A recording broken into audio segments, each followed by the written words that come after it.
Bismillahirrahmanirrahim. Assalamualaikum warahmatullahi wabarakatuh. Alhamdulillah anak soleh salihah. Hari ini kita akan kembali belajar tematik. Tema 1 indahnya kebersamaan.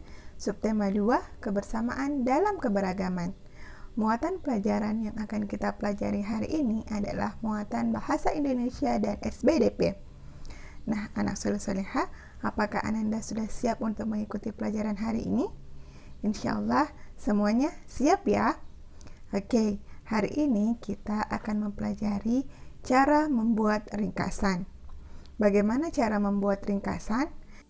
Yang pertama kita lakukan adalah membaca naskah asli.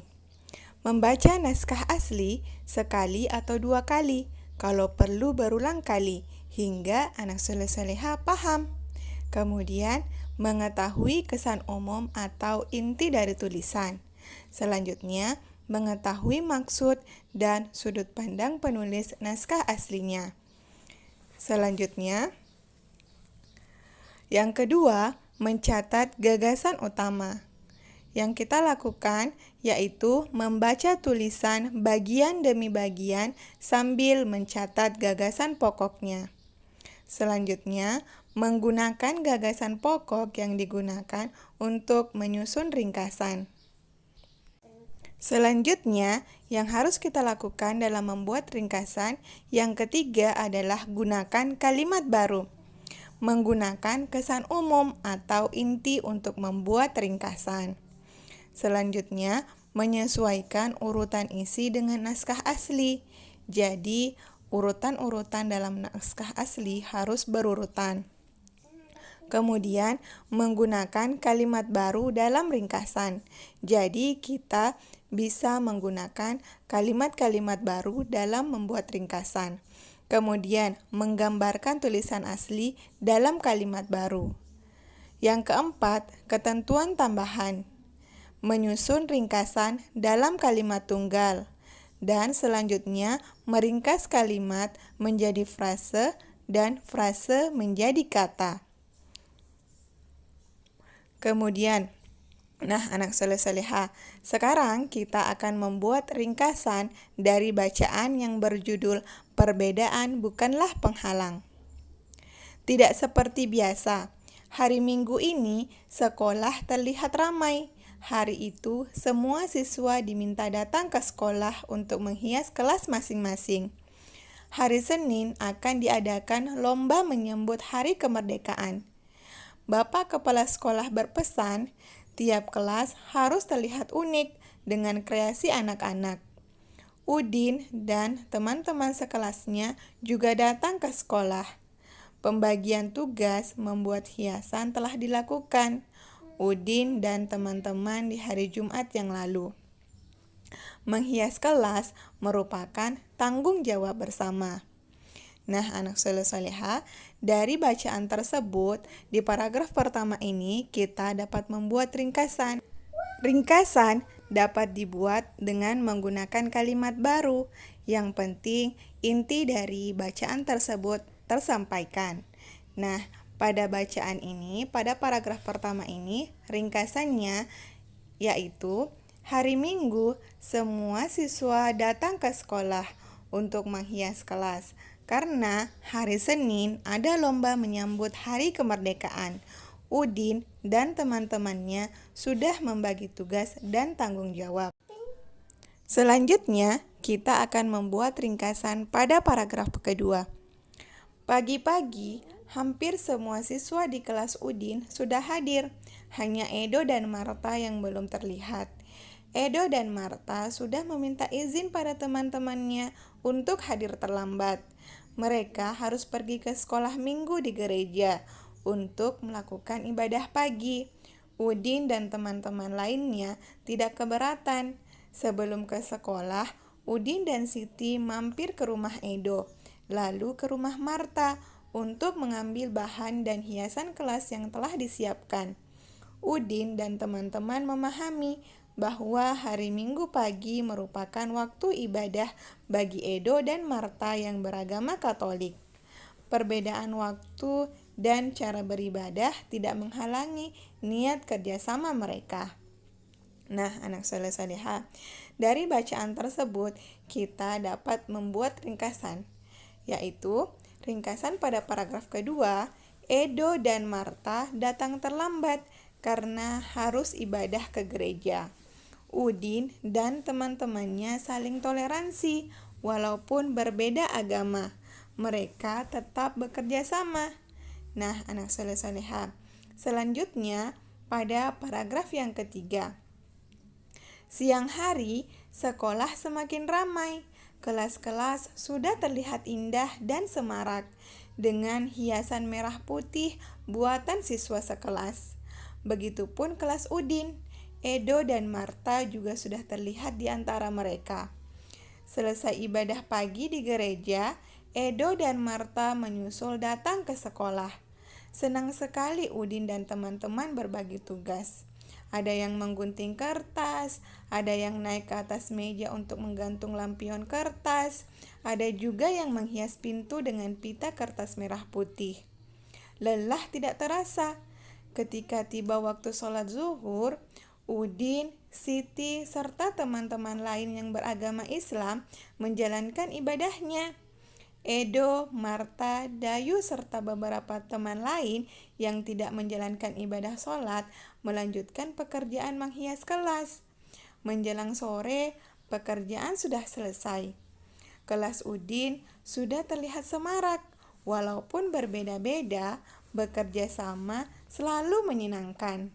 Perbedaan tidak menjadi penghalang untuk bekerja sama. Nah, pada paragraf ketiga ini, ringkasannya adalah Edo dan Marta sudah sampai di sekolah dan langsung membantu teman-temannya. Mereka berbagi tugas dengan adil. Saat waktunya sholat zuhur, Udin dan teman-temannya yang beragama Islam sholat terlebih dahulu. Sore hari, pekerjaan sudah selesai.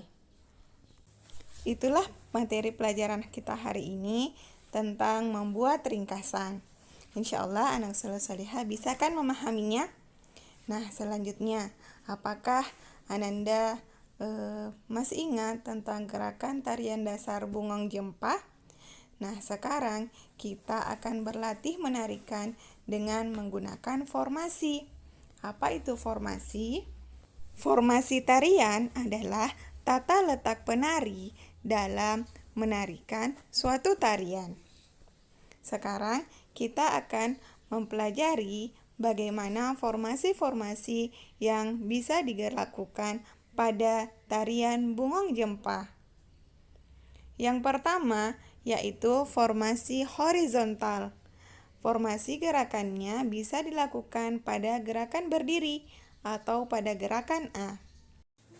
Formasi selanjutnya yang bisa kita lakukan untuk menarikan tarian Bungong Jempa adalah formasi huruf V. Formasi ini bisa kita lakukan pada gerakan B. Nah, selanjutnya formasi gerakan yang bisa kita lakukan yaitu formasi huruf O. Nah, gerakannya seperti berikut. Jadi, formasi gerakan yang bisa dilakukan untuk formasi huruf O adalah gerakan C. Kemudian, formasi terakhir yang bisa kita lakukan adalah formasi huruf zigzag. Bagaimana bentuknya? Ya, Ananda bisa melihat pada gambar berikut. Formasi zigzag ini bisa kita lakukan pada gerakan D. Nah, apakah anak soleh soleha masih ingat gerakan Bungong Jempa pada posisi duduk? Nah, sekarang coba kita perhatikan kembali gerakan-gerakan formasi duduk pada Bungong Jempa. Pada gerakan F, tangan kanan di bahu dan tangan kiri di paha, ditepuk 2 kali secara bersamaan. Lakukan secara bergantian kanan dan kiri. Hitungannya 4 kali 8. Kemudian pada gerakan G, gerakannya yaitu tangan kanan berdiri dan tangan kiri memegang siku. Tangan kiri berdiri dan tangan kanan memegang siku. Kemudian tepuk 2 kali. Lakukan secara bergantian. Hitungan 2 kali 8. Selanjutnya, gerakan H. Kedua tangan tepuk lurus ke depan, tepuk ke tengah, tepuk ke atas, tepuk ke tengah. Ketika tepuk atas, badan diangkat. Hitungannya 4 kali 8. Nah, selanjutnya gerakannya. Pada gerakan I, gerakan kedua tangan memegang lantai, serong ke kanan dan ke kiri, ditarik ke atas, tangan lurus, serong ke kanan dan ke kiri bergantian, hitungan 2 kali 8. Nah, anak soleh-soleha, untuk lebih memahami tentang tarian bungong jempa ini, yuk kita sama-sama menyimak tentang tarian bungong jempa.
Itulah tadi pembelajaran kita hari ini tentang muatan bahasa Indonesia dan SBDP.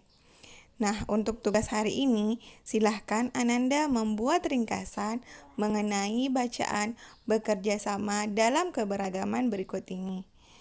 Silahkan Ananda buat ringkasannya dan tuliskan di buku tematik.